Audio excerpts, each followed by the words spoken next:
여러분 안녕하십니까? 뉴스가 있는 저녁 변상욱입니다. 코로나19와 관련한 가짜 뉴스들이 계속 나돌고 있습니다. 백신을 맞으면 유전자가 변형된다. 백신은 여성 출산에 좋지 않다. 코로나에 한번 감염된 사람은 백신 맞을 필요가 없다. 이것들 모두 허위 정보입니다. 이런 괴담이나 음모론이 나돌면서 백신 접종 등 국가 방역 활동을 방해하게 놔둬선 안 될 것입니다. 방역 당국의 공식 발표에만 귀를 기울이시고 함부로 허위 정보들을 공유하거나 전파하지 않도록 주의하셔야겠습니다. 뉴스가 있는 저녁 오늘 준비한 내용을 안기령 앵커가 소개합니다. 전해주시죠. 오늘의 주요 소식 정리해드립니다. 문재인 대통령이 코로나19에 따른 영업 제한으로 피해를 호소하고 있는 자영업자와 소상공인을 위해 이른바 손실보상제 도입을 검토하라고 지시했습니다. 당정 간 혼선을 문 대통령이 직접 수습하면서 제도 도입이 빨라질 것이라는 전망이 커지는 가운데 여야는 구체적인 재원 규모를 두고 이견을 보였습니다. 정의당 김종철 대표가 같은 당 장혜영 의원을 성추행해 직위 해제되면서 파문이 일고 있습니다. 정의당은 매우 부끄럽고 참담하다면서 단호하게 이번 사건을 해결할 것이라고 밝혔습니다. 관련 소식 자세하게 알아보겠습니다. 박범계 법무부 장관 후보자에 대한 국회 인사청문회에서 도덕성 문제와 정책 방향을 두고 여야가 공방을 벌였습니다. 박 후보자는 논란이 일고 있는 김학의 전 차관의 출국 금지 문제에 대해 공수처로 수사를 넘겨야 한다고 밝혔습니다. 국내 한 선교회가 대전과 광주에서 운영하는 비인가 교육시설에서 150여 명이 코로나19에 집단 감염돼 신규 확진자가 다시 400명대로 늘어났습니다. 전국의 비인가 교육시설 23곳을 운영하고 있어 자칫 제2의 신천지나 BTJ 열방센터 사태가 되지 않을까 우려가 커지고 있습니다. 첫 소식입니다. 대통령이 영업 제한에 따른 손실보상제와 관련해 도입을 검토하라고 직접 지시했습니다. 손실보상제는 재정 확대를 우려하는 기재부와 손실보상 법제화를 추진하는 여당이 마찰을 빚고 있어서 대통령이 혼선을 직접 수습한 것으로 풀이됩니다. 차정인 기자의 보도입니다. 문재인 대통령이 지난주 외교안보 부처 업무보고에 이어 보건복지부와 질병관리청 등 코로나 관련 부처 업무보고를 받았습니다. 이례적으로 여당 대표까지 업무보고에 참석한 가운데 문 대통령은 당이 추진하고 있는 손실보상제 법제화에 힘을 실어줬습니다. 1년 넘게 이어지는 코로나로 자영업자와 소상공인들이 한계에 다다른 만큼 영업 제한에 의한 희생을 정부가 보상해줘야 한다는 겁니다. 재정이 감당할 수 있는 일정 범위에서 손실보상을 제도화하는 방안도 중기부 등 관련 부처와 함께 또한 당정이 함께 검토해 주기 바랍니다. 특히 문 대통령의 이번 발언은 최근 손실보상제를 두고 국무총리와 기재부 사이 잡음이 불거져 나온 터라 더 주목됩니다. 최근 자영업 손실보상을 법제화한다라는 찾기가 어렵다는 김용범 기재부 1차관의 발언에 정세균 총리가 공개적으로 질타한 겁니다. 홍남기 경제부총리도 지난 주말 자신의 SNS를 통해 당정 간 지혜를 모으겠다면서도 재정은 화수분이 아니라며 손실보상제에 우려를 표하기도 했습니다. 하지만 대통령까지 나서 공식적으로 제도화를 직접 지시한 만큼 손실보상법에 속도가 날 것으로 보입니다. 아울러 문 대통령은 앞서 지급한 재난지원금과 취약계층에 대한 지원을 통해 분배 개선 효과가 크게 늘었다면서 올해 국정 운영 기조인 포용을 강조했습니다. 복지는 정부의 시혜가 아니라 어려움에 처했을 때 서로의 삶을 지켜주겠다는 사회적 약속이며 모든 국민이 누려야 할 기본권입니다. 정세균 총리가 사회 각계와 의견을 나누는 이번 모교 대화에서 기재부와 함께 손실보상제 방안을 논의하기로 한 가운데 대통령이 언급한 재정이 감당하는 범위를 조율할 수 있을지 주목됩니다. YTN 차정윤입니다. 정부 여당은 코로나19 손실보상을 위한 법적 근거를 마련하고 구체적인 재원 규모를 정하기 위해 논의에 들어갔습니다. 국민의힘은 대통령 직권으로 100조 원을 마련하라고 압박에 나섰습니다. 우철희 기자입니다. 코로나19 손실보상금 100조 원은 최근 발의된 손실보상 특별법에서 나왔습니다. 더불어민주당 민병덕 의원 안인데 집합금지, 영업제한으로 피해를 입은 소상공인 등에게 손실 매출액의 최대 70%를 지원하는 내용을 담고 있습니다. 얼마나 들어갈까 계산해 봤더니 매월 24조 7천억 원씩 넉 달간 지원하면 대략 100조 원 가까이 필요하겠구나라고 집계된 겁니다. 이에 퍼주기가 지나치다는 비판 보도가 나오자 정세균 총리가 금액에 대해 선을 긋고 나섰습니다. 100조 원짜리 손실보상법을 꺼내 들었다는 보도는 악의적이라면서 보상 규모는 정부의 재정 부담 능력 등을 고려해 이제부터 현실적인 방안을 논의할 것이라고 강조했습니다. 민주당도 민병덕 의원 안은 개인 의견으로서 당론이 아니라고 뒤늦게 선을 그었습니다. 금액이나 보상 규모는 정부의 시행령에 맡기고 국회에선 2월 안에 손실보상이 가능하도록 법적 근거를 마련하는 데 주력할 것으로 보입니다. 우리는 공정한 기준을 세워 합당한 보상을 해야 합니다. 그렇게 하지 않는다면 방역에 협조해달라고 요청드리기도 어려울 것입니다. 하지만 이번엔 국민의힘이 역공을 폈습니다. 김종인 비상대책위원장이 지난해 총선을 앞두고 요구했던 100조 원을 대통령이 긴급 재정명령권을 발동해서 마련하라고 재차 촉구하고 나선 겁니다.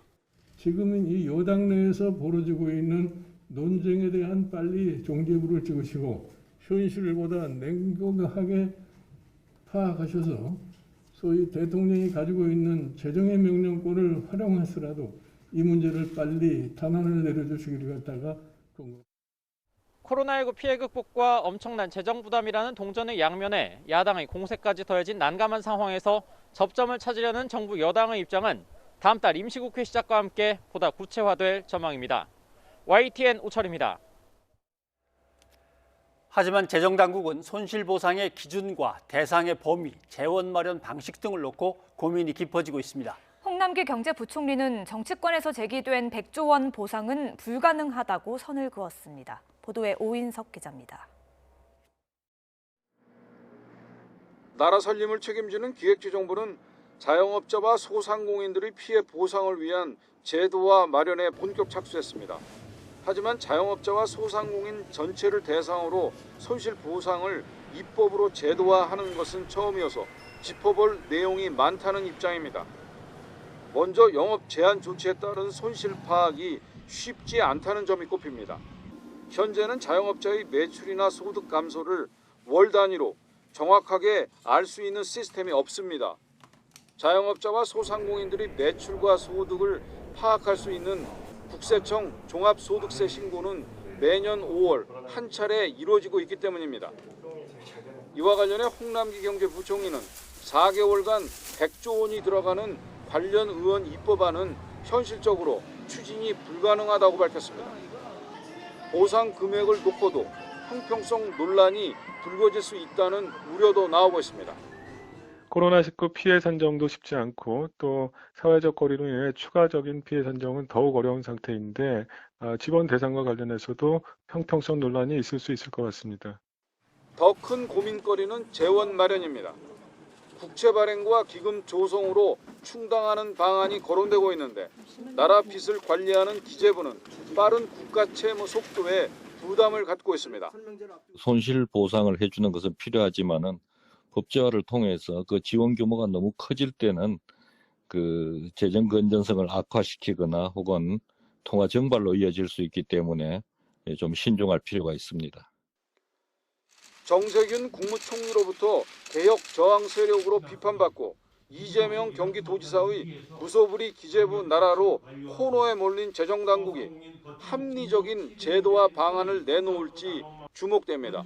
YTN 오인석입니다. 스키장 등 코로나19로 피해를 입은 소상공인 15만 6천 명에게 버팀목 자금이 추가로 지급됩니다. 이번에 포함되지 않은 집합 금지와 영업 제한 업종의 소상공인은 방역 조치 확인서를 발급받은 뒤 확인을 거쳐 지원받을 수 있습니다. 보도에 이지은 기자입니다. 소상공인 15만 6천 명 대상 버팀목 자금 추가 신청이 시작됐습니다.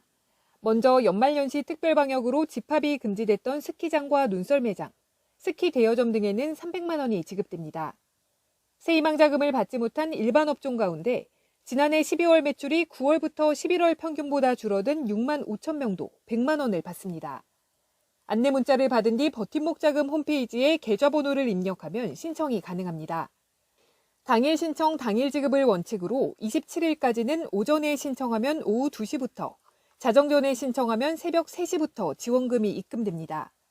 대상에 포함되지 않은 집합금지와 영업제한 소상공인은 지방자치단체와 교육청에서 방역조치 행정명령 이행 확인서를 발급받으면 됩니다. 여기에도 이제 빠져있는 그 집합금지 영업제한 업종 소상공인 분들께서 문의가 많이 있으신데요. 이런 분들은 2월 1일부터 시작되는 확인 지급, 즉 그 서류를 업로드해서 신청하는 절차를 통해서 지원받으실 수 있습니다.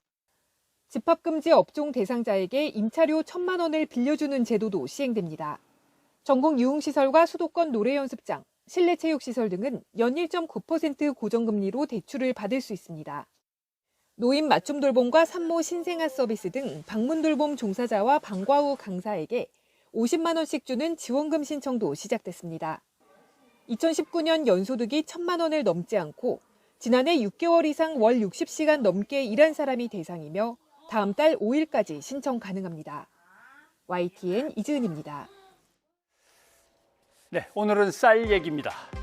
1995년에 우리가 WTO에 가입을 했으니까 모든 농산물에는 관세를 붙여서 수입을 자유화해야 됩니다. 그러나 쌀만큼은 그렇게 하지 않았습니다. WTO 관세 자유무역의 원칙을 깨고 우리는 10년, 20년간 쌀 수입을 원칙적으로 금지했습니다. 그 대신 예외 조치의 대가, 벌칙을 받았죠. 그 벌칙이 뭐냐 하면 쌀을 의무적으로 수입하는 겁니다. 맨 처음에는 5만에서 시작했는데 벌써 41만까지 왔습니다. 이 쌀 수입에 연간 수천억 원을 투입했습니다. 또 수입한 쌀은 시장에 풀면 쌀값이 폭락할 수 있으니까 창고에 재워놓다 보면 보관 비용만 따로 1년에 100억, 200억 원씩 계속 투입됩니다. 그래서 더 이상 연장할 수가 없습니다. 한번 보시죠. 자, 관세를 2014년 9월에 더 이상은 안 하고 받아들이겠다라고 선언을 했고 드디어 완성이 됐습니다. 조치가. 그래서 관세율은 513%로 적용을 했고 41만 톤 의무 수입량은 5%로 계속 수입을 하는 걸로 정해졌습니다. 관세를 이렇게 500%쯤 붙여놓으면 우리 쌀 농사, 쌀 시장은 과연 안전할까? 한번 보시죠. 2000년과 2003년 4년과 2016년과 2019년 4년을 비교하니까 농축산물의 수입 금액은 74억에서 260억으로 껑충 뛰었습니다. 이 중에 축산은 20%, 농산이 한 80% 정도 됩니다. 이렇게 수입 금액은 어차피 늘어나게 돼 있습니다. 또 무역수지 적자폭은 커지고 농가의 농업소득은 20년 전 그대로 제자리 걸음입니다. 한번 보십시오. 무역수지 적자는 59억 달러였는데 아까처럼 기간을 비교하니까 이번에는 200억 달러가 돼버렸습니다. 그 다음에 농가 소득을 한번 보시죠. 농가 소득 중에 농업 소득입니다. 1999년 1,057만 원이었는데 20년이 지났는데도 1,148만 원 그대로입니다. 그 대신 농가에서는 할 수 없이 무슨 민박을 한다거나 아니면 다른 걸로 소득을 메꿔 나가야만 했습니다. 관세와로 쌀 시장은 완전히 이제 개방됐습니다. 문제점을 짚어보겠습니다. 그러면 쌀은 앞으로 모든 통상 협상에서 제외인가? 500%로 잡았는데 500을 400으로 내려라, 300으로 내려라 계속 압박이 들어오고 협상하자는 거 아닌가? 또 쌀 의무 수입량은 좀 줄일 수 없겠는가라고 하는 문제. 그 다음에 쌀이 저렇게 수입 자유화되면 쌀값 폭락은 정말 막을 수 있나? 그럴 때 정부는 계속 돈을 지원하면서 쌀값을 안정화시킬 수 있을까? 그리고 우리의 식량 자금률이 엉망인데 과연 식량 안보는 무사한 걸까? 이것들이 우리의 과제로 남아 있습니다. 변상욱의 앵커 리포트였습니다.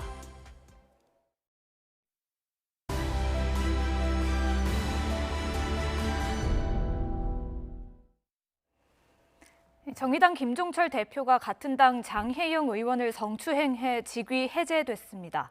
김 대표는 변명의 여지가 없다며 사과했습니다. 한연희 기자입니다. 사건이 발생한 건 지난 15일입니다. 면담 차원에서 진행된 저녁 자리가 끝난 뒤 차량을 기다리던 도중 김종철 대표가 장혜영 의원에게 부적절한 신체 접촉을 한 겁니다. 사흘 뒤 장 의원이 당 젠더인권본부에 해당 사건을 알리면서 일주일 동안 자체 면담 조사가 진행됐습니다. 이 사건은 다툼의 여지가 없는 명백한 성추행 사건입니다. 가해자인 김종철 대표 또한 모든 사실을 인정하였습니다. 김 대표는 스스로 사퇴 의사를 밝혔지만 당에서는 징계 절차를 밟기로 했고 징계 결정이 나오기 전까지 김 대표의 직위를 해제했습니다. 정의당은 누구보다 성평등을 위해 목소리를 내온 정당의 대표가 성추행 사건을 저질렀다며 눈물로 사과했습니다. 정의당을 아끼고 사랑해 주시는 당원 여러분 그리고 국민 여러분께 치명적인 상처가 생겼습니다. 진심으로 깊이 사과드립니다. 김 대표 역시 장 의원이 그동안 보여준 정치적 신뢰를 배반하고 배신으로 갚았고 성폭력을 추방하겠다고 다짐한 정당의 대표로 용납할 수 없는 행위를 했다며 장 의원과 당원, 국민께 죄송하다고 밝혔습니다. 그러면서 자신에 대한 엄중한 징계를 요청했습니다. 피해자인 장 의원은 정치적 동지이자 신뢰했던 대표로부터 존엄을 훼손당한 충격과 고통이 컸다며 이 문제로부터 진정으로 자유로워지고 정치라는 일상으로 돌아가기 위해 자신이 겪은 고통을 이야기하게 됐다고 설명했습니다. 다만 장 의원은 김 대표에 대한 형사 고소 등 법적 절차는 밟지 않기로 했습니다. 정의당은 기존의 공동체 안에서 지금의 잘못을 치유하기 바란다는 것이 피해자의 뜻이라고 설명했습니다. YTN 한현입니다. 이번 사건은 어느 당보다 성폭력 문제에 엄격히 대응했던 정의당에서 발생해 그 충격이 더 큽니다. 실명으로 피해 사실을 공개한 장혜영 의원은 피해자다움이나 가해자다움은 존재하지 않는다며 성폭력에 대한 인식 전환을 강조했습니다. 최아영 기자입니다. 정의당은 그동안 성폭력 근절을 외치며 누구보다 앞장서서 목소리를 내왔습니다. 더불어민주당 보궐 준비만 하면 그만입니까? 책임져야 할 사람은 마땅히 그 책임을 져야 합니다. 국민의힘 소속이었던 김병욱 의원 성폭행 의혹에 국민의힘은 침묵했습니다. 그렇기에 당 내부에서 불거진 성추행 사건은 더 큰 실망을 안겼습니다. 정의당은 성추행 사건에 대해 예외와 관용이 없습니다. 그런 점에서 정의당은 원칙과 성인지 감수성 그리고 당원 당규 등에 따라 단호하게 조치할 것입니다. 그동안 정의당이 비판해왔던 민주당과 국민의힘, 이번엔 두 거대 양당이 정의당을 향해 가해자에 대한 무관용 조치와 피해자에 대한 2차 가해 방지를 촉구했습니다. 피해 당사자임을 실명으로 직접 공개한 장혜영 의원은 누구나 피해자가 될 수 있는 만큼 일상을 회복하는데 피해자다움이 강요돼서는 안 되고 성폭력을 저지르는 사람이 따로 정해져 있는 게 아닌 만큼 가해자다움도 존재하지 않는다고 덧붙였습니다. 성범죄 피해자가 누구나 될 수 있고 성범죄 피해자의 피해자다움에 대한 고정관념을 조금이라도 좀 개선시키기 위해서 인식을 전환하기 위해서 장 의원은 그러면서도 가해자가 잘못을 사죄하고 자신을 존중하기 위해 최선을 다했다고 설명했습니다. 정의당이 스스로 공개한 이번 사태는 기본적으로 본인의 동의 없는 신체 접촉은 성추행이라는 명확한 개념을 거듭 확인시켰습니다. 이에 더해 2차 가해 우려에도 불구하고 스스로 실명을 공개한 장 의원의 결정은 피해자다움이 무엇인가에 대한 질문도 다시 우리 사회에 던진 것으로 평가됩니다. YTN 최아영입니다. 박범계 법무부 장관 후보자는 인사청문회에서 검찰이 수사하는 김학의 전 차관 불법 출국금지 의혹 사건을 고위공직자범죄수사처 공수처에 맡겨야 한다는 뜻을 밝혔습니다. 또 김 전 차관 사건의 본질은 절차적 정의냐 실체적 정의냐의 문제라며 왜 절차적 정의의 표본이 돼야 하는지 의문이라고 비판했습니다. 박서경 기자입니다. 박범계 법무부 장관 후보자에 대한 인사청문회에서도 화두는 검찰개혁이었습니다. 박 후보자는 전임자들이 겪었던 검찰과의 극심한 갈등은 검사가 문제가 아니라 검사의 업무가 문제였다고 진단하며 소통을 통해 풀어나가겠다는 뜻을 밝혔습니다. 문제는 업무, 즉 일이었습니다. 본디 그러한 검사는 없습니다. 우리 검사들이 취급하는 업무의 성격을 바꾸지 않고서는 검찰개혁도 요원하고 다만 추미애 법무부 장관의 인사대원칙이나 수사지휘권 발동에 대해서는 존중한다는 입장을 보였습니다. 당연히 제 식구 감싸기는 장관의 지휘감독의 주요 대상이 되는 건 틀림없습니다. 여야 의원들은 최근 검찰이 수사하고 있는 주요 사건들에 대해 질의를 쏟아냈습니다. 먼저 김학의 전 차관 불법 출국 금지 의혹 사건은 수사 대상이 검사인 만큼 검찰이 아닌 공수처에 맡겨야 하지 않느냐는 여당 의원 질문에 박 후보자도 동의한다는 뜻을 밝혔습니다. 공수처법에 의하면 현재 상태에서 공수처로 이첩하는 게 옳겠습니다. 검찰은 이 사건 수사권이 없고 이첩하도록 하고 있지 않습니까? 이첩할 단계라고 봅니다. 네, 맞습니다. 출국 금지 과정의 위법성을 지적하는 야당 의원 질문엔 절차적 정의가 중요하긴 하지만 왜 이번 사건이 그 잣대가 돼야 하는지는 모르겠다고 말했습니다. 김 전 차관 사건의 본질은 절차적 정의냐, 실체적 정의냐의 문제인데 검찰이 이 사건을 절차적 정의의 표본으로 삼은 걸 국민이 납득할 수 있겠느냐고 반문하기도 했습니다. 근데 왜 이 사건이어야 됩니까? 아니죠. 왜 사건을 가려서는 안 되지 않습니까? 왜 김학의 전 차관 사건이 절차적 정의를 실현하는데 후보자님? 왜 이것이 네, 후보자님. 미란다의 대상이 원칙에서 미란다가 돼야 되는 것에 대해서 반면 여론이 나뉘어 극심한 갈등을 겪었던 이른바 검언유착 의혹 사건이나 윤석열 검찰총장 가족 관련 사건에 대해선 되도록 말을 아꼈습니다. 채널A 사건이라든지 또 한동훈 검사장 사건은 아시다시피 오래 묵은 그런 사건입니다. 현재 입장에서 제 견해를 밝히기가 조금 어려운 점을 이해해 주시면 좋겠습니다. 다만 세월호 참사에 대한 검찰 수사 과정에서 박근혜 전 대통령이나 황교안 전 총리 등에 대한 조사가 미진했다는 지적에 대해서는 공감한다며 다시 기록을 검토해보고 충분한 대책을 세우겠다고 답했습니다. YTN 박서경입니다. 국정농단 뇌물 사건에 대해 이재용 삼성전자 부회장과 박영수 특별검사팀이 양측 모두 재상고하지 않기로 하면서 파기환송심이 선고한 징역 2년 6개월의 실형이 확정됐습니다. 재상고로 얻을 실익이 없었다는 분석과 함께 이 부회장의 가석방을 염두에 둔 것이 아니냐는 해석도 나오고 있습니다. 나혜인 기자입니다. 파기환송심 판결에 불복할 수 있는 마지막 날 재상고 포기 의사를 먼저 밝힌 건 이재용 부회장이었습니다. 변호인을 통해 이번 판결을 겸허히 받아들인다며 재상고하지 않기로 했다는 짧은 입장만 전했습니다. 막판까지 고심하던 특검도 파기환송심이 대법원 전원합의체의 판결 취지를 따랐다고 판단한다며 재상고를 포기했습니다. 징역 9년을 구형했던 것과 비교하면 이 부회장의 처벌이 가볍지만 형사소송법상 사형이나 무기징역, 10년 이상 징역 금고형만 다시 다툴 수 있는 만큼 적법한 상고 이유가 없다고 봤습니다. 결국 양측 모두 대법원 판단을 한 번 더 받더라도 얻을 실익이 없다고 본 것으로 풀이됩니다. 이에 따라 파기환송심이 이 부회장에게 선고한 2년 6개월 실형이 그대로 확정됐습니다. 이 부회장은 이미 지난 2017년 2월 구속된 뒤 1년가량 복역해 실제 남은 형기는 1년 반 정도입니다. 여러분들께 좋은 모습 못 보여드린 점 다시 한번 대단히 죄송하게 생각하고 있습니다. 특히 8달만 지나면 형기 3분의 2를 채워 가석방 요건도 갖추게 됩니다. 올 추석이나 크리스마스 때 가석방이나 특별사면 대상자에 포함될 가능성도 있습니다. 이 부회장이 차라리 빨리 형을 확정받는 게 유리하다고 판단한 주요 배경이 아니냐는 해석도 나옵니다. 이 부회장은 경영권을 승계하려고 삼성물산과 제일모직 합병 과정에 불법 개입한 혐의로도 재판을 받고 있습니다.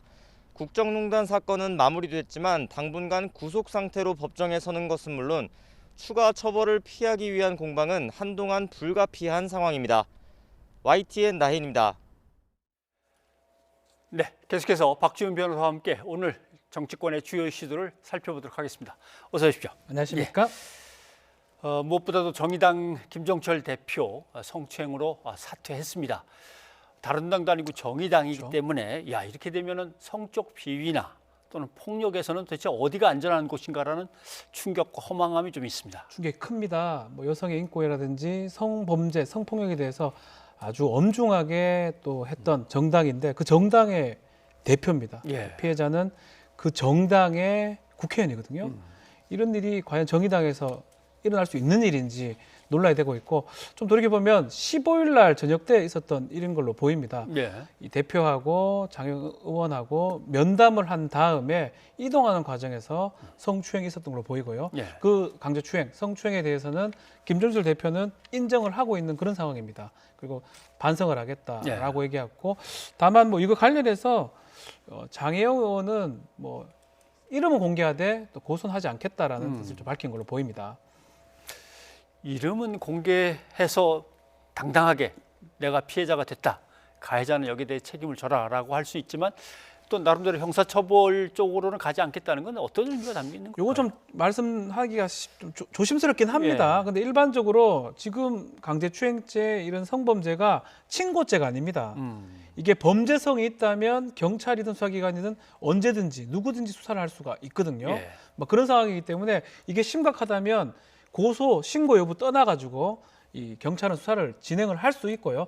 다만 이제 피해자 의사를 가장 고려를 하긴 합니다. 근데 그게 심각하다면 경찰의 수사를 피할 수는 없고요. 그렇지만 지금 국회의원인 장혜영 의원의 어떤 의사를 존중한다면 단순한 그 징계든지 지금 이런 식으로 사퇴하는 걸로 이제 사건이 마무리될 것으로 보입니다. 예. 정의당 내부는 상당히 좀 심각한 충격에 빠진 것 같습니다. 당원 게시판을 보니까 뭐 지도부 총사퇴를 얘기하는 그런 내용도 있고 당 해체론도 등장을 하는 것 같습니다. 그렇죠. 창당 9년 만에 상당히 진짜 어떻게 보면 존폐 위기에 놓인 그런 상황이 돼버렸습니다. 얘기가 맞는지 모르지만 가장 위기 같아요. 창당한 지 9년이 됐는데 성평등이라는 게 정의당의 뭐 당령이라든지 가장 중요한 이념 중에 하나로 지금 알려져 있기 때문에 또 최근에 또 정의당 내에서도 좀 그런 부분을 더 강조하기도 했었던 부분이 있습니다. 특히 지도부에서 성평등이나 이런 성범죄에 대해서 강력하게 대응하겠다 했는데 이게 다른 데가 아닌 지도부에서 일어난 사건이기 때문에 이 정의당원들이 상당히 실망을 많이 했을 거고요.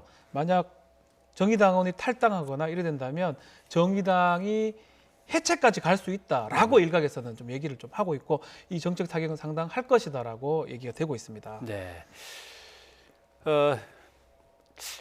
장 의원이 쓴 글 중에 보니까 가해자가 대표이기 때문에 정의당이 더 엄중하게 이 사건을 처리할 거라고 믿고 내가 이렇게 나선다라고 한 부분에 대해서는 어쩌면 그래도 정의당 내에 그것을 제대로 처리해낼 수 있는 어떤 능력이 있다고 서로가 공감되는 형성돼 있는 것 같아서 뭔가 그래도 해내겠구나라는 약간의 좀 어폐가 있습니다만 기대 같은 걸 또 갖게 하기도 합니다. 쉽진 않아요. 대표가 이런 일을 처리를 해야 되는데 대표가 가해자가 돼버린 결과거든요. 그럼에도 장혜영 의원 입장에서는 우리 정의당이 정상적으로 그런 구조에 의해서 이 사태를 해결할 수 있다라고 받는 것 같고요. 그러다 보니까 이름은 공개하고 대표직에서 물러난다. 그까지는 하되 다만 형사처벌까지는 가지 않겠다라고 이제 결정을 한 것으로 보입니다. 네, 아무튼 어떤 조직이든 어떤 조직에 몸담은 그 누구든 간에 이런 일을 당하지 않고 자기의 삶을 존엄함을 지켜나가는 그런 상황이 빨리 마련돼야 될 것 같습니다. 자, 아픈 얘기였는데 자, 또 하나 사실 이것도 참담한 얘기입니다만은 고 박원순 전 서울시장을 둘러싼 논란, 인권위의 직권조사 결과가 막 나온다는 얘기를 듣고 기다리다가 미처 받아보지 못하고 저희가 뛰어 올라왔습니다만은 핵심 쟁점들이 어떤 것들인지 한번 정리를 해주시죠. 크게는 세 가지입니다. 고 박원순 시장이 이제 피해자를 성추행했던 부분, 이게 경찰에 고소가 됐는데 이거는 사망했기 때문에 공소권 없음 처벌이 됐습니다. 이 부분도 한번 들여다볼 거고요. 두 번째는 이 과정에서 서울시가 이 성범죄 관련된 일들이 있고 또 얘기를 듣고 또 묵인했던 부분. 서울시 관계자들이 이 부분이 두 번째로 봐야 될 부분이고요. 세 번째로는 이 사건 관련해서 고소 사실이 밖에 유출이 됐습니다. 유출된 경위 같은 것들 지금 인권위에서는 크게 이 세 가지를 지금 보고 있고 심의는 지금 끝났다고 그러거든요. 결과 발표만 지금 남았다고. 저 세 가지에 대해서 이제 곧 결과 발표를 지금 할 것으로 지금 보입니다. 근데 이제 사건으로 넘어가서 경찰은 공소권 없음으로 처리를 했는데 다른 재판 과정에서 재판부가 성추행 사실을 그냥 인정하는 듯한 발언을 했기 때문에 논란이 빚어졌습니다. 이 인권위든 이거하고 어떻게 연결되어서 조사 결과가 나올지 그것도 참 파악하기가 어렵습니다. 좀 애매합니다. 이 법원의 이 재판도 이 박원순 시장 재판도 아니고요. 네. 다른 재판에서 어떤 증거가 정확하게 제출되는 게 아니고 피해자나 이런 진술들만 진술한 있었던 거. 상황을 이제 이후에 기재를 해버렸습니다. 그래서 이게 지금 논란이 됐습니다. 그 사건도 아닌데 이게 판결로서 이유로서 쓸 수가 있느냐라고 논란이 되고 있고, 다만 이제 이 부분 때문에 인권위하고 만약 충돌한다면요, 결과가 또 파장이 클 것 같아요. 이거는 쌍방이 인정하지 않은 결과가 되지 않을까 생각이 듭니다. 네. 그래서 이제 사실 조심해야 될 부분이에요. 공소권 없음으로 당사자가 없기 때문에 그 부분은 불기소됐으면 나머지 부분은 인권이든지 한 군데에서 결과가 나야 되는데, 좀 다른 영 다른 재판에서 이 얘기가 남으로써 인권위하고 혹시나 충돌된다 그러면 파장이 커질 것 같습니다. 그래도 재판부는 증거로 갖고 와서 그 사건을 재판하는 게 아니기 때문에 그냥 그렇게 얘기하고 말지만 인권위는 뭔가 그래도 결론을 지어서 내놔야 되지 않겠습니까? 그렇죠. 그 재판부하고 인권위하고는 차원이 다릅니다. 예. 인권위 같은 경우는 지금 5개월간 그 이후로 계속적으로 조사를 했던 부분이거든요. 진술 자료를 확보했을 거고요. 성추행을 했다면 성추행 자료까지 증거 자료가 확보가 돼 있을 겁니다. 네. 그 증거들을 토대로 인권위에서 조사 결과를 발표하는 거기 때문에 아주 신중하게 발표가 될 것으로 보입니다. 워낙 한 사안을 놓고 별것도 아닌 일인데 너무 잠깐 엄청난 피해를 입었다라고 오히려 박원순 시장을 지지하는 쪽에서도 그런 얘기가 나오고, 네. 이쪽에서는 어떻게 그런 2차 가해를 계속 가할 수 있느냐, 정말 끔찍하다라는 반응이 나오고 있는데, 도대체 인권위는 어떤 결과가 나올 걸로 보십니까? 뭐 조심스러운 얘기이긴 한데요. 아마도 인권위 같은 경우는 증거들을 토대로 좀 얘기를 할 것 같습니다. 네. 그 증거를 토대로 있다 없다라 결론 날 수도 있겠지만 알 수 없다 결론도 날 수도 있을 것 같고. 알 수 없다. 그렇지만 이제 인권위는 어느 정도는 좀 근사치의 결론을 좀 내지 않을까. 가장 중요한 거는 뭐 두 가지, 나머지 뒤에 것도 중요하지만 박원순 시장의 어떤 성추행 부분, 그 부분이 성추행 부분을 아마 인권위에서 그래도 뭐 발표를 하지 않을까 생각이 듭니다. 만약에 거기서 명확한 사실 인권위가 조사해 봤더니 결국 이런 거더라라고 어떤 사건의 실체를 잘 안 보여주면 국민들 사이에서는 계속 공방이 오래 가면서 이 사건이 또 선거가 있어가지고 네. 더 불붙고 사회가 혼란스러워지지 않을까, 뭔가 좀 분명한 결과가 나왔으면 하는 생각도 좀 듭니다. 그래서 지금 뭐 저는 이거는 개인적인 제가 생각이긴 한데 또 의견이기도 하고요. 사실 미리 결정이 났어도 될 상황이었습니다. 근데 상당히 해가 넘기면서 이렇게 날만한 상황인가 싶은데 아마 그런 고민을 한 것 같아요. 인권위에서 어떤 결정을 하든 간에 한쪽은 타격을 입을 거고 한쪽은 분명히 반발한다는 그 파장을 고려했기 때문에 신중에 신중을 거듭하다 보니까 시간이 상당히 끌어졌고요. 뭐 그렇지만 더 끌 수는 없습니다. 더 끌 수 없기 때문에 오늘은 이제 결론이 나는데 뭐 지켜봐야 될 것 같은데 어떤 결론이 나든지 간에 상당히 파장이 있을 걸로 저는 생각이 듭니다. 아무튼 인권위원회도 모처럼 엄청나게 부담스러운 어떤 결정이나 이 조사를 갖다 좀 맡게 됐는데, 그렇죠. 아무튼 지금 발표를 갖다 거의 할 단계에 이르렀는데 지금 발표가 아직 안 나와서 계속 저희가 지켜보고 있습니다만은, 아무튼 국민들의 워낙 충격이 컸기 때문에 그렇죠. 이 사건도 조심스럽게 지켜보긴 합니다만은 뭔가 분명한 그런 결과가 나오고 또 이걸로 이제 마무리를 짓고 나름대로 뭐 또 국민 통합의 길, 사회 약간 합의로 국민이 뭐 좀 두 갈래로 갈라진 양상이었거든요. 이 문제는 그렇게 싸울 일은 사실 아닌데. 아닌데 그렇기 때문에 이번 인권위원회 이 조사 결과 발표가 그래도 어느 정도 좀 마무리 지을 수 있는, 매조지할 수 있는 상황으로 보이고, 또 그 결론에 대해서는 뭐 파장이 너무 크지 않았으면 하는 저는 좀 개인적으로 생각이 좀 듭니다. 알겠습니다. 자, 다음 사건 얘기로 좀 넘어가 봐야 될 것 같습니다. 국정농단 뇌물 사건에 대해서 이재용 삼성전자 부회장, 박영수 특별감사팀 뭐 재상고를 둘 다 안 하겠다고 하니까 그렇죠. 이렇게 되면 이제 확정이 되는 거죠. 그렇게 되면은 2년 6개월 실형이 그대로 인정이 되는데, 계산상으로 봐서는 올해 말이면 가석방 대상에 들어가기 때문에 뭐 그런 계산도 있었을까요? 일단은 법정 구속이 안 됐으면 상고의 가능성이 있었습니다.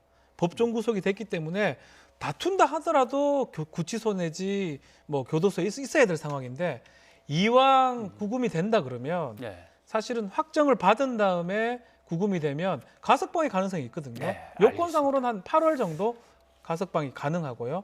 거기에다가 뭐 중요한 건 지금 막 인권위 조사 결과 보고서의 발표가 내용이 들어오는군요. 성추행 사실은 인정이 인정이 된다라고 나왔고, 그 대신 방조나 묵인에 대해서는 서울시 직원들에 대해서 그런 정황은 없다. 네. 객관적인 증거는 또 없는 거다. 이렇게 이제 결론이 내려졌습니다. 네, 다시 한번 말씀드리면 일단 인권위의 결과는 성추행 사실, 박원순 전 시장의 성추행 사실은 인정이 된다. 그러나 그걸 알고도 서울시 직원들이 묵인 방조했다는 것은 정황이 없다. 객관적인 증거가 없다라고 조사 결과를 내놨습니다. 예, 알겠습니다. 이렇게 해서 인권위원회 소식 잠깐 전해드렸고, 이재용 부회장에 관한 얘기 마저 하신다. 뭐 가석방이나 또 뭐 사면의 가능성도 있는 거고요. 사면이 되려면 재판 중에는 불가능합니다. 가석방도 마찬가지고요. 재판이 확정된 이후에 그 두 가지가 논의할 수 있기 때문에 이런 경우는 일찍 판결이 확정되는 게 오히려 유리하다고 판단했고, 뭐 특검 입장에서는 굳이 없는데 상고할 이유는 없는 거고요. 그래서 쌍방이 상고를 하지 않아서 확정이 된 것으로 보입니다. 네.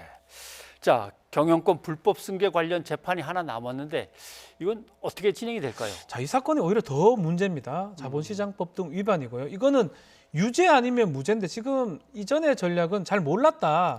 밑에서 다 한 거다고 했는데 과연 지금 이 나머지 국영농 사건이 승계를 위해서 뇌물을 줬다는 게 인정된 상황에서 이걸 몰랐다라는 게 이 재판에서 먹힐지 좀 의문이고요. 그렇게 된다면 이 형은 실제로 지금 2년 6개월 더 나올 가능성도 있습니다. 그래서 아마 이재용 부회장 입장에서는 오히려 지금 이 사건, 경영권 불법 승계 관련된 이 삼성 바이오로직 사건에서 더 초점을 맞추고 있지 않을까 이렇게 예상이 됩니다. 알겠습니다. 자, 오늘 정치권 소식 한번 쭉 살펴봤는데 다시 한번 전해드리면 인권위원회가 고 박원순 시장의 성추행 관련 의혹에 대해서 조사 결과를 내놨습니다. 5달간에 걸친 조사였는데 박원순 시장의 성추행 사실 인정이 된다. 그리고 서울시 직원들이 이런 사실에 대해서 묵인했거나 방조했다는 것은 그런 정황은 발견되지 않았다. 객관적인 증거가 없다라고 조사 보고서가 나왔습니다. 박지훈 변호사님 오늘 고맙습니다. 예, 감사합니다. 서울시장 보궐선거가 70여일 앞으로 다가온 가운데 정치권에서 이른바 문재인 보유국 공방이 벌어졌습니다.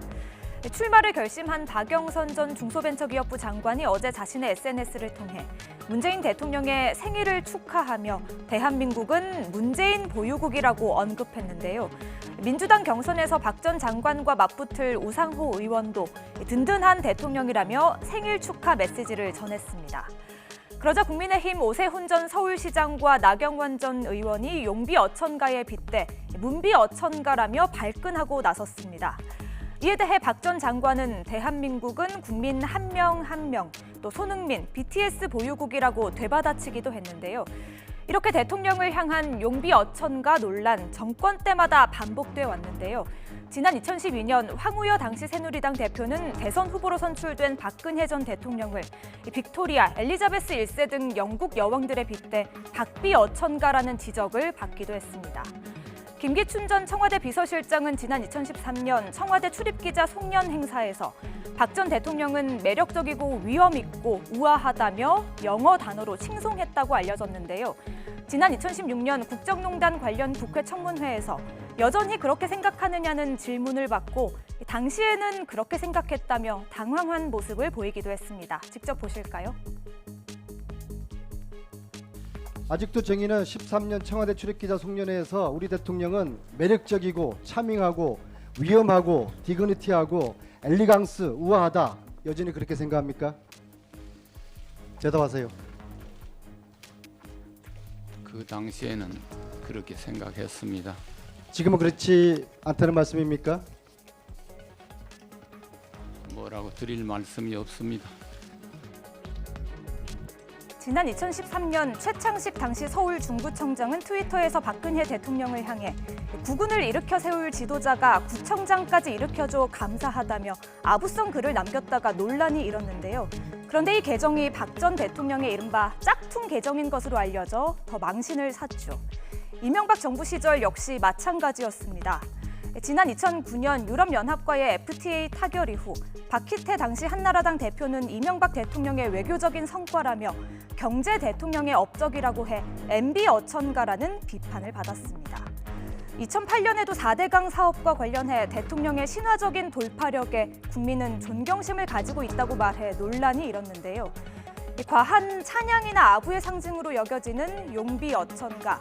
하지만 정작 주요 내용을 들여다보면 백성이 곧 하늘이고 백성의 어려움을 최우선으로 돌봐야 한다. 또 아첨하는 신하들을 주의하라며 지도자에게 중요한 덕목들을 가르치고 있습니다. 뉴스가 있는 저녁 안비령입니다.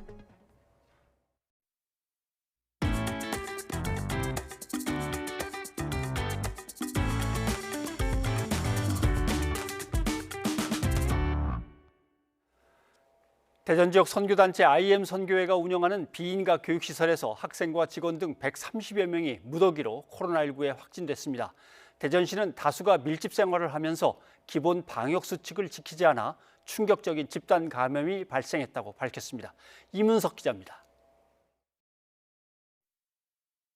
2층 침대가 들어찬 비좁은 방, 창문은 빨래로 막혀 있고 바닥 여기저기 요와 이불이 접혀 있습니다. 하루에 3자릿수 집단 감염이 발생한 대전 비인가 교육시설 숙소입니다.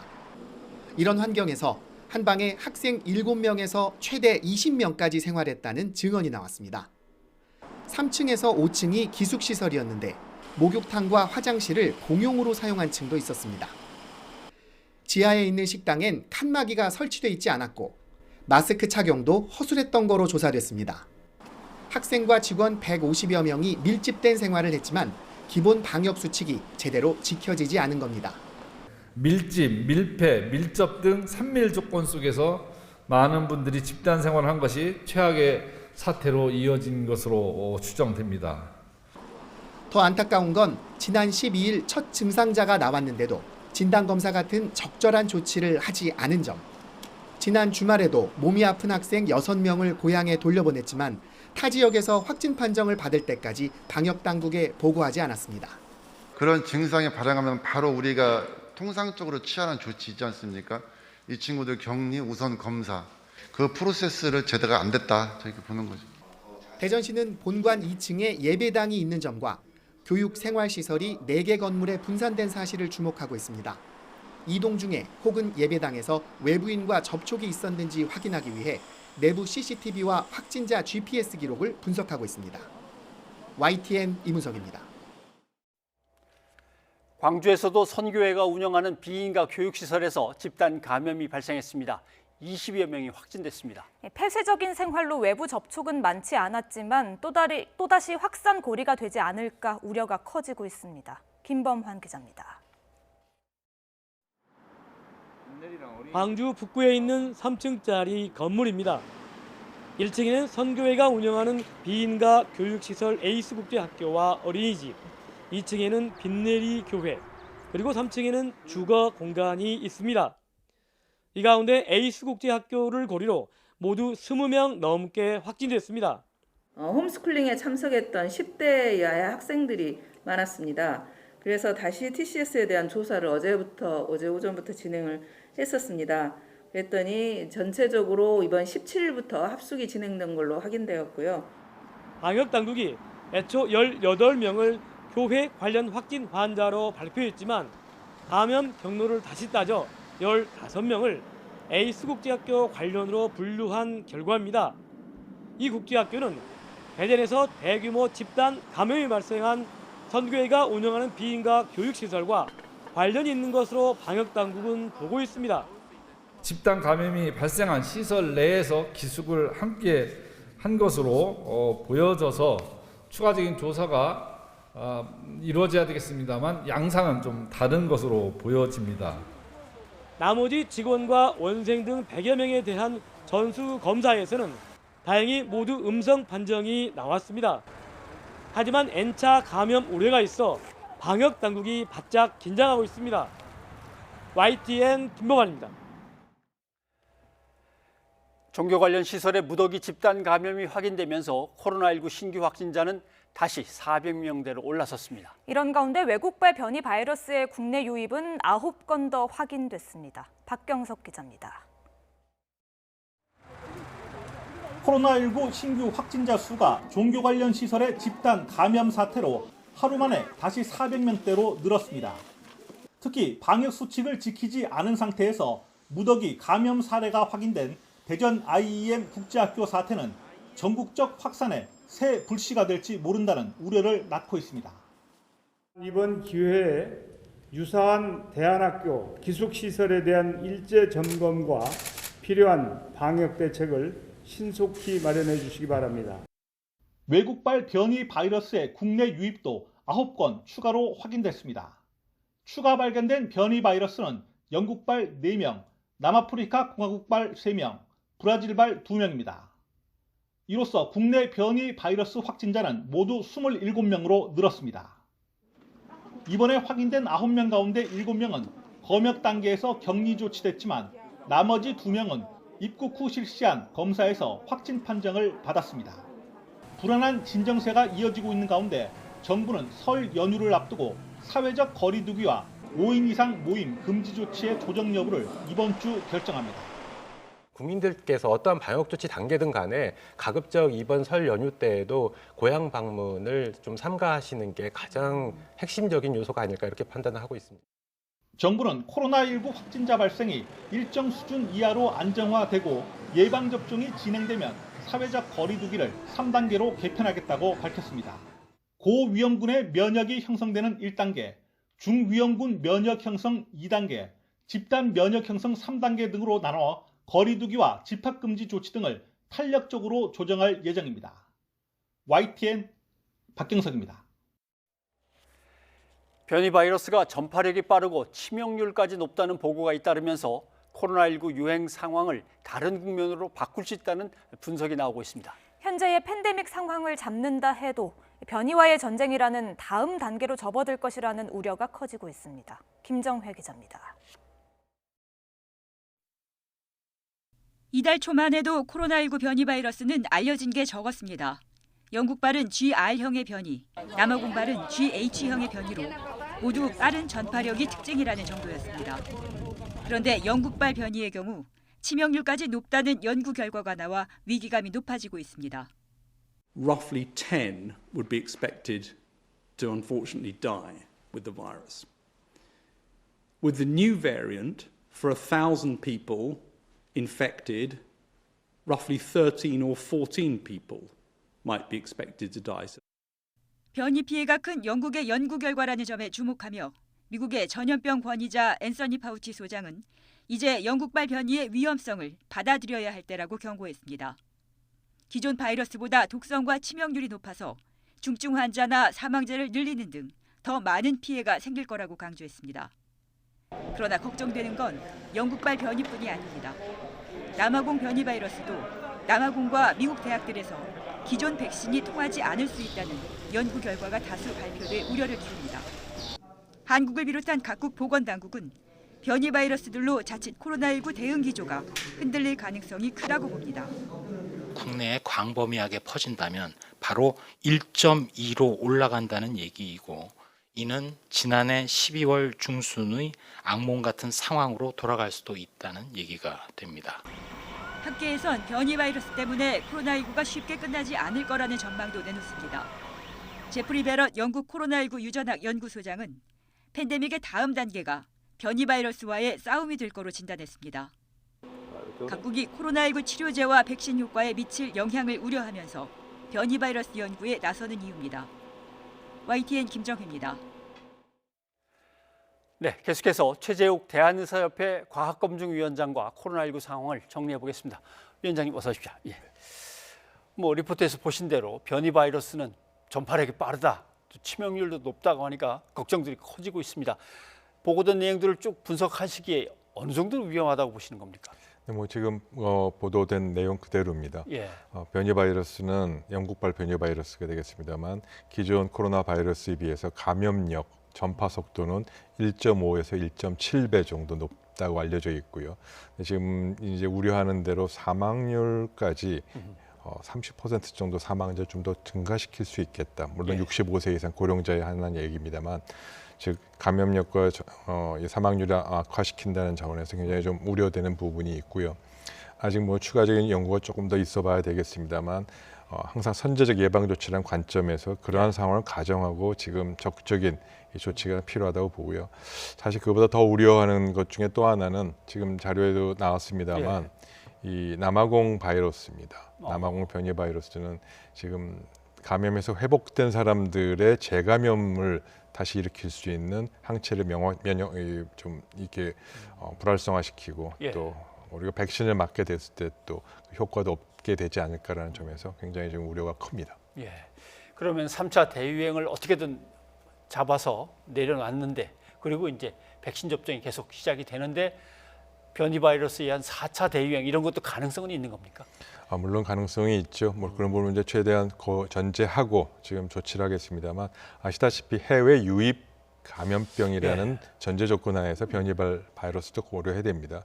따라서 지금 검역과 입국 당시의 그 단계에서 통제만 잘 된다면 변이 바이러스의 국내 전파 가능성은 충분히 차단이 가능하다는 관점에서 입국과 검역이 제일 중요한 이슈가 되겠고요. 그 부분이 제일 관건이 되겠고요. 그 부분 잘 이루어진다면 국내 전파는 걱정하지 않을 수도 있습니다. 영국발이든 나홍발이든 일단 들어와야 되니까 들어오지 못하게 차단을 확실히 하면 걱정 없다 말씀입니다. 예. 그리고 국내에서 반려동물이 코로나19에 감염된 사례가 이제 확인이 됐습니다. 그래서 불안감이 커지고 있는데 아직 뭐 동물에서 사람으로 감염되는 건 없다라고 말은 하지만 가기도 하면 또 오기도 하는 거 아닌가 이제 이렇게 생각을 하는데 아닌가요? 네, 아직 그렇게 볼 수 있는 과학적 증거와 사례와 연구 보고는 없습니다.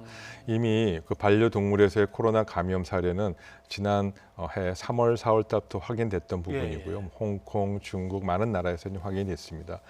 결국 감염이 이게 사람에게까지 오느냐를 확인하는 단계가 우선 반려동물이 감염이 되면 반려동물에게서 폐렴이 생기든 여러 증상이 생겨야 되겠죠. 근데 아직 그 증상이 생기거나 병이 생겼다는 보고가 아직 없고요. 또 증상과 그런 폐렴이나 이런 증상이 있어야 공기중으로 전파가 되는 부분인데 그런 부분도 위험성이 아직 확인되지 않았고 실제로 반려동물에서 추가로 다른 사람에게 감염된 사례 부분은 역학조사에서 전 세계에서 아직까지 확인된 바가 없기 때문에 그 점에 대해서는 아직은 너무 걱정하지 않으셔도 되지 않을까 싶습니다. 그러면 코로나19와 관련해서 우리 아이들을 갖다가 일단 집에서 좀 격리를 시킨다든가 마스크를 꼭 씌운다든가 이렇게 안 해도 됩니까? 예, 뭐 그렇게까지는 안 해도 지금은 좋지 않을까 싶고요. 물론 계속적으로 지금 이 반려동물의 감염과 사람에게 전파 가능성의 부분에 대해서 뭐 계속적으로 모니터링하고 있기 때문에 그 부분에 대한 경계를 늦추지는 않고 있고요. 그런 면에서 방역 당국과 전문가들의 의견을 참조하면서 좀 보시면 되겠습니다. 지금 코로나19 접종, 백신 접종 계획이 28일 날 발표되는 걸로 돼 있습니다. 구체적으로 어떤 내용이 담길 걸로 보십니까? 여러 가지 굉장히 복합적인 계획이 담길 겁니다. 우선 뭐 국민 여러분께 제일 관심 있으신 거는 백신 접종 우선순위가 우선 제일 관심 있으실 거고요. 그리고 백신 접종 스케줄이 그 우선순위에 따라서 단계별로 어디에서 즉 백신 접종 센터가 될지 보건소가 될지 의료기관이 될지 어디에서 그리고 언제 어떠한 방법으로 이러한 종합적인 계획이 만들어질 것이냐. 그리고 이걸 하기 위해서 콜드체인이라고 하는 초저온 냉장고부터 시작해서 이런 부분들 인프라를 어떻게 구축하느냐 그런 부분들이 전반적으로 계획에 담겨질 것으로 보여지고 있습니다. 그럼 이제 스케줄이 누구는 어디로 가셔서 언제쯤 맞으시면 됩니다라는 게 이제 다 개인적으로 이제 알려지게 되나요? 네, 통보가 사실 됩니까? 그렇게 돼야 백신 접종 계획이라고 말씀드릴 수 있는데 아마 그렇게 하기는 조금 어려울 겁니다. 지금 우리가 확보한 백신 이 확보가 대부분 계약이 분기별로 계획이 되어 있습니다. 그러니까 분기는 3개월의 기간 동안에 언제 들어올지 모르는 부분이 좀 약간 불확실성이 아직 있고요. 또 이번에 최근에 아스트라제네카 백신 같은 경우는 위탁 생산 공장이 인도에서 화재가 나면서 백신 접종이 확보가 공급이 잘 안 되다 보니까 지금 유럽 중심에서 백신 공급이 잘 안 되고 있지 않습니까? 이러한 예상하지 못한 사태가 계속 생길 수 있기 때문에 구체적으로 백신 접종 시기까지 구체적 소상히 알려드리기 좀 어려울 것 같다는 전망을 해봅니다. 그래서 그런 소식들이 들려올 때마다 먼저 주문해서 받기로 돼 있던 저 나라들이 못 받고 저렇게 아우성을 치면은 밀려서 우리도 상당히 늦어지는 건 아닌가 이런 걱정 많이 하거든요. 네, 실제로 그러한 우려가 발생하고 있고요. 뭐 제가 여러 가지 경로를 통해서 들은 바로는 지금 선진국, 그러니까 우리나라보다 먼저 계약한 국가들과 우리와의 관계에서 어떻게 백신 접종을 먼저 받겠느냐라는 부분이 치열하게 이런 경쟁과 협상이 지금 물밑에서 진행되고 있다라고 알고 있습니다. 지금 당국에서 가장 걱정하는 것 중에 하나는 가짜 뉴스입니다. 뭐 허위 정보들이 막 너무나도 나도는데 누가 봐도 좀 허무맹랑한 것도 있지만 어떤 거는 뭐 그럴듯한 외국어와 이론과 숫자들을 들이대면서 또 번지기 때문에 또 자칫하면 뭐 속기도 하는데 실제로 과학검증 네. 책임지신 입장에서는 어떤 걸 당부하시고 싶으십니까? 네, 좀 매우 안타깝고요. 예. 뭐 백신을 접종하게 되면 뭐 유전자 변형이 돼서 뭐 조종이 가능하다든지 뭐 여러 가지 그런 뭐 사례가 가짜 뉴스가 지금 실제 사용하고 활용되고 있고요. 과학 검증이라는 부분에서 예. 굉장히 뭐 중요한 핵심적인 이슈입니다. 방역은 과학이어야 되고요. 또 방역은 의학적인 근거에서 시작이 돼야 되고요. 뭐 다소 불확실성이 있다 하더라도 이런 방역이 과학적 근거에서 방역이 이루어진다면 결국 이 코로나19 바이러스는 우리가 정복할 수 있고요. 또 과거에 신종 플루, 메르스에서 겪었던 그런 사례에서 다만 좀 시간이 걸려서 그렇지 조금만 기다려 주시면 좋겠고요. 그러한 면에서 국민 여러분께 지금 그런 부탁도 드리지만 방역 당국의 역할도 굉장히 중요하겠다. 언론의 역할도 굉장히 중요하겠다. 가짜 뉴스를 어떻게 조기에 찾아서 모니터링하고 바로바로 교정할 수 있느냐. 그리고 국민에게 신뢰를 줄 수 있는 정부의 위기관리 소통 능력이 어떻게 확보돼야 되겠느냐라는 부분은 정말 다시 한 번 더 중요하게 생각해보는 대목이라고 생각합니다. 예. 아무튼 언론도 좀 열심히 협조를 해야 될 텐데 아무튼 열심히 하겠습니다. 최재규 위원장님 오늘 고맙습니다.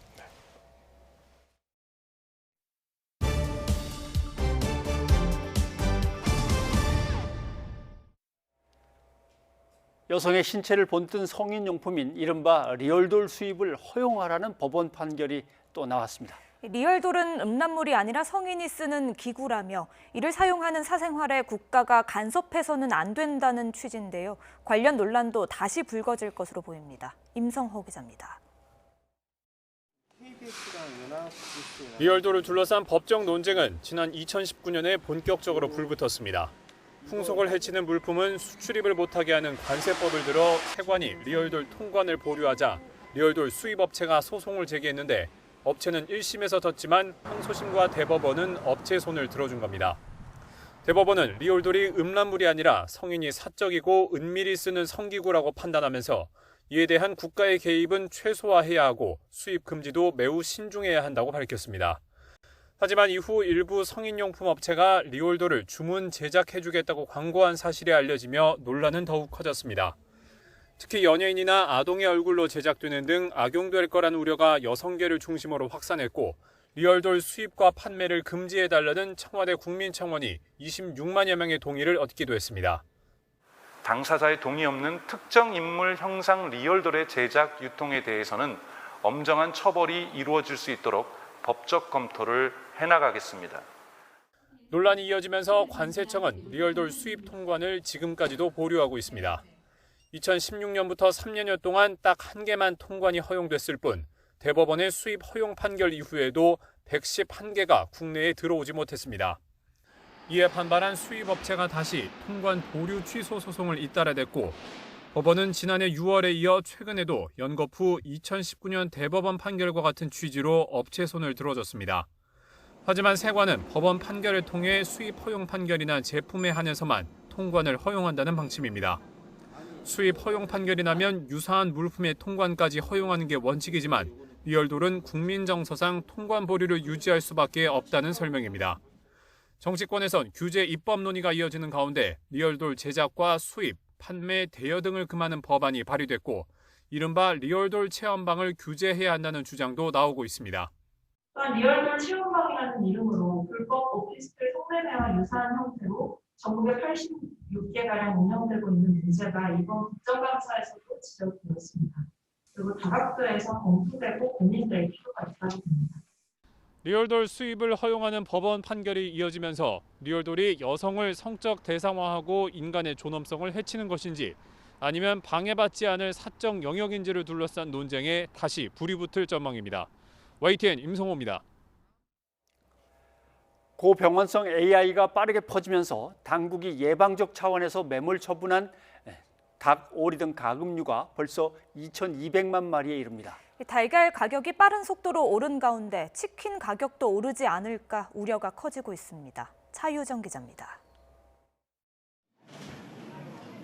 이른 오전인데도 달걀 매대 부분이 비어 있습니다.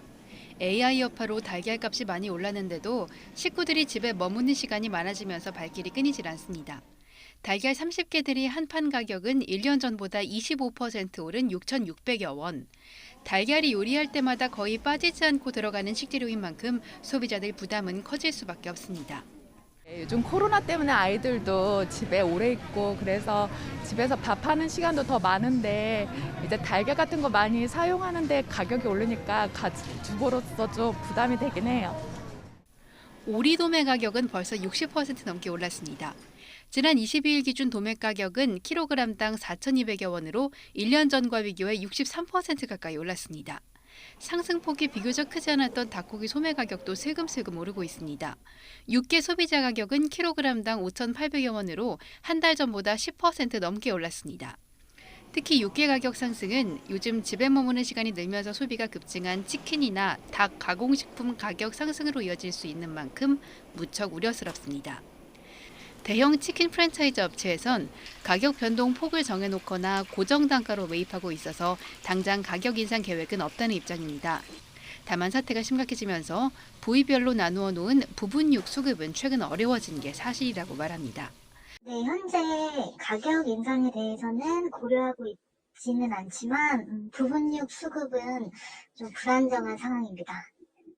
소규모 프랜차이즈나 동네 치킨집 등은 원가 상승에 더욱 취약할 수밖에 없습니다. AI 확진 농가가 이른 곳을 넘어가면서 당국이 매몰 처분한 가금수도 벌써 2,200만 마리 가량입니다. 정부는 냉동 재고와 수입 달걀을 풀어서 가격을 안정시키겠다는 계획이지만 설 대목을 앞두고 AI를 얼마나 막을 수 있을지가 관건이 될 것으로 보입니다. YTN 차유정입니다. 조 바이든 미국 대통령이 취임 후 처음 맞은 휴일을 가족과 함께 소박하게 보냈습니다. 성당 미사 뒤 가게에 들러 빵을 사는 모습에 많은 사람들이 트럼프 때는 보지 못했던 일이라며 환호했습니다. 이어진 기자입니다. 백악관에 입성하고 맞는 첫 일요일, 바이든 대통령은 가족과 함께 워싱턴 DC 조지타운 지역에 있는 성삼위일체 성당을 찾았습니다. 바이든 대통령은 역대 미국 대통령 가운데 존 F 케네디에 이어 두 번째 가톨릭 신자입니다. 취임식 인원 제한으로 바이든 대통령을 TV 화면으로만 볼 수 있었던 주민들은 생활 속에 나타난 대통령을 보고 환호했습니다.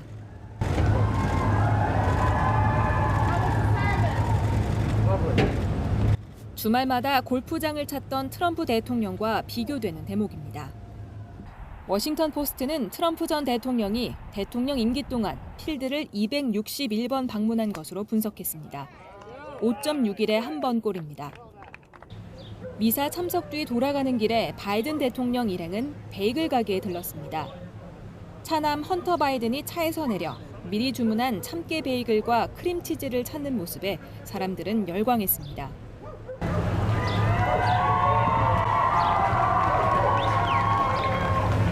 베이글 가게는 트위터에 일요일에 생긴 뜻밖의 일이라며 워싱턴 DC의 모든 걸 사랑할 행정부가 다시 나타나 아주 신난다고 적었습니다. 바이든 행렬에 대한 반가움을 표한 동시에 트럼프 전 대통령이 이웃 가게를 찾는 친근한 모습을 도통 보여주지 않았다는 점을 꼬집은 셈입니다. 실제로 지난 4년간 트럼프는 워싱턴 DC에 있는 식당을 방문한 적이 딱 한 번 있는데 바로 자신의 호텔에 있는 스테이크 전문점이었습니다. 젠 사키 백악관 대변인은 바이든 대통령이 정기적으로 미사에 참석할 예정이라고 밝혀 주민들은 바이든 대통령을 가까운 거리에서 자주 볼 수 있을 것으로 예상됩니다. YTN 이여진입니다. 시청취자 여러분의 의견 소개해드립니다. 네, 이재용 삼성전자 부회장 징역 2년 6개월이 확정됐다는 소식 전해드렸죠. 5251님. 표창장 위조한 정경심 교수는 징역 4년 받았는데 이재용 부회장은 징역 2년 6개월이 확정됐군요. 해주셨습니다. 예, 그리고 정의당 김종철 대표, 고 박원순 전 서울시장 등의 성추행 파문과 관련해서 6365님. 심심하면 터지는 정치인들의 성추행 문제 심각합니다. 하셨습니다. 네, 그리고 코로나19 확산 관련해서 2813님. IEM 국제학교 집단 감염 사태가 BTJ 열방센터에 이어서 제2의 신천지 사태가 되는 건 아닌지 우려됩니다. 걱정하셨습니다. 예, 이어서 9330님, 정부 브리핑이나 재난 문자에도 음모론을 맹신하는 일부 사람들 때문에 전쟁이 끝나지 않는 것입니다 하셨습니다. 예, 여기까지 여러분의 의견 소개해드렸습니다. 최근 한 필리핀 신문에 한류 이야기가 실렸습니다. 우리나라가 문화산업에 꾸준히 투자해 빛을 발하고 있다는 내용이었습니다. 네, 한류에서 보듯이 문화는 아주 중요한 국력이라며 국가적 투자를 호소했죠. 물론 우리도 그냥 투자로만 된 건 아닙니다. 우리 문화예술 체육인들의 피땀이 배어있기에 한편 참 고맙기도 합니다. 오늘 저희는 여기서 인사드리겠습니다. 내일 다시 찾아뵙겠습니다. 여러분 고맙습니다.